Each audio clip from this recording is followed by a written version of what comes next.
I feel a need to make a response video to AA's Aristocrats vs. Plebians video because he misrepresented what I want to a degree that one could call strawmanning, especially since just weeks earlier on his channel I spoke my mind at great length on said topics. I also have some worldly wisdom to share about the message of his video at the end, which is of course to be taken as opinion and constructive criticism, not a scathing indictment, since I learned more about the intended tone of said video on the cigar stream last night with young Squire Turnip. The link is in the description. It goes without saying that I consider everyone in this loose cluster of thinkers, creators, and activists to be friend. As such, I want no one watching this video, especially my loyal Yizraelites, to attack anyone on my behalf. This is healthy discourse and should be treated accordingly. I will be handling my issues with the AA's video in order that they were presented, starting with this. Recently, there has been a debate between two emerging factions on our side of things, which the distributist has dubbed aristocrats and plebeians. The aristocrats prefer a top-down, indirect approach focused on fostering elites through parallelism and not engaging the left head-on. Their thinking tends to be drawn from NRX theory. The plebeians prefer a more conventional bottom-up approach, fighting the left through grassroots activism. They tend to accuse NRX types of cowardice and wanting to do nothing. The roots of this debate go back many months, but an early iteration of it took place on my cigar stream back in September. That was episode 49, Strategy and Tactics, in which Don the Pleb, aptly representing the plebeians, took on myself and Charlemagne, who were more on the elite side of things. Distributist has long been on this side of things as well. Now, more recently, on Cigar Stream 78, Yizz the Eunuch took on what she perceived as Panama Hat's pacifism in advocating Ride the Tiger as a strategy, which is, I would say, closely related to the first of these two approaches. I agree with parallel building. I speak often about the necessity of having our own methods of communication, production, and trade. I even did so on your cigar stream. I speak about this on my channel at great length, and to me, the major purpose of, quote, fighting the left via grassroots activism, as you put it, AA, is to build the necessary community connections for such parallelism to function. Think of it as building room to grow something. If you have a small garden or farm, you know that the weeds, the roots, the vermin, they will forever encroach upon your small growing space, so you have to actively remove those elements just to have the space and time to grow the things you want. Furthermore, I do not equate the NRX camp nor Evila's riding the tiger with doing nothing, or pacifism, as you said in regards to Panama Hat. Again, I said as much on the stream with PH, so you should well know that I don't equate parallelism and the patience of academic elites as doing nothing, hence my need to blatantly remind you. There are no neutral institutions. There is no institution, be it a university, museum, political party, corporation, branch of the state or civil service, local or Supreme Court, that is not blue in colour. This is not just the case in 2021, it has always been the case, or at least it has been the case since about 1945 and the birth of what I call the Boomer Truth Regime. I love the Boomer Truth Regime videos. The Boomer Truth Regime itself is an excellent phrase. I highly recommend watching the playlist of short videos on AA's channel by the same name, again, link is in the description, for a fantastic breakdown of how global homogenization was sold to previous generations and how it led us to where we are now. Perhaps I am mistaken, but this is where it seems to me that there is some disagreement between myself and Don and Yizz, because Don and Yizz seem to want to use the existing institutions to bring about a situation like this, where you convert all the plebs, elites and institutions to red using a combination of people power and pressure through the institutions. Now, I will not speak for Distributist, Charlemagne or anyone else, but my view is that this game is entirely off limits. The system doesn't want red, the system will not brook red, the system would sooner drop all its pretenses and start a crisis of legitimacy and even a world war or two than allow red a genuine grip on any of its levers of power. First, I agree with what you call the Boomer Truth regime and your assessments that all institutions, including what Moldbug calls the outer party, are completely globo homo. This is what I used to call the establishment and in later years learned to call part of the cathedral.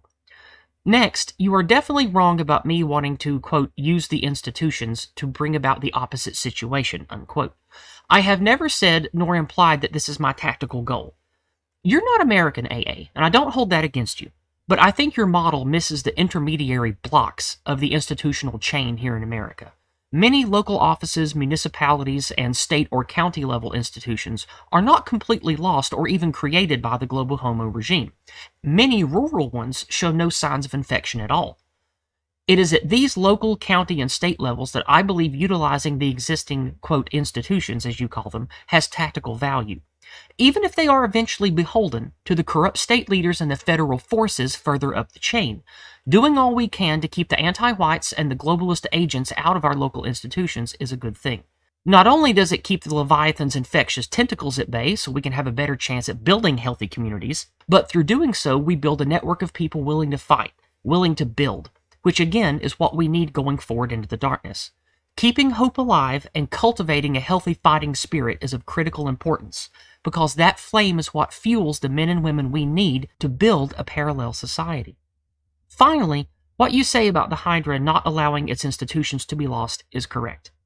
All heads we chop off will regrow from the same Cthulian beast, which is again why I agree with the NRX ideas of parallelism and preparing for eventual tiger slaying when the time is right.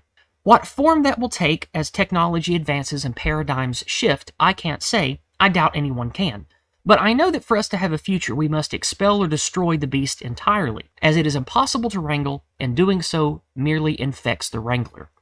Furthermore, this situation right here, in which you attempt to take institutions and convert swathes of plebeians into being red plebeians, is the wrong game to begin with.